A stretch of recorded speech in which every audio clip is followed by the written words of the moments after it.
way we serve others is we self-limit for a higher purpose. Now, the Bible talks about how self-control in a man's life is synonymous with serving others. And we see a picture of this happening in the church in Rome. In Romans 14, it talks about what's happening and how self-limitation is necessary to serve other people. It says this: don't tear apart the work of God over what you eat. Remember, all foods are acceptable, but it is wrong to eat something if it makes another person stumble. That's right. It is better not to eat meat or drink wine or do anything else if it might cause another believer to stumble. You see, in that context, when someone converted to Christianity, all the dietary restrictions went away because it wasn't about what you ate or drank. It was about faith and belief in Christ, and that's how you get a relationship with God and spend eternity with God. So it stopped being about behaviors.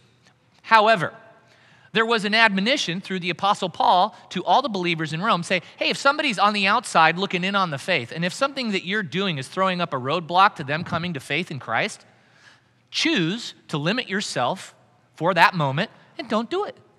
Just sacrifice. Make the decision to go, you know what, I'm not going to do that, even though I can. It's not consequential. It won't hurt my relationship with God or with people, but I'm going to do it because that might make this person not come into a relationship with God. We see this in other very practical ways. Men, when we serve our wives and our marriages and our children's, when we refuse to go places in our hearts or in our minds or online, we self-limit. We can do it, but we don't do it because we want to honor God and we want to serve our relationships and our children. Men, when we say no to having the latest, greatest everything and spoiling our children, and we choose to go away from materialism toward contentment in the way we live out our lives in front of our children, we limit ourselves and we might say no to certain things or spoiling our kids because, why? We want them to have that value of gratitude and contentment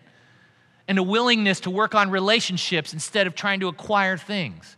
And so as we limit ourselves, we serve our children. And that's the picture in the Bible.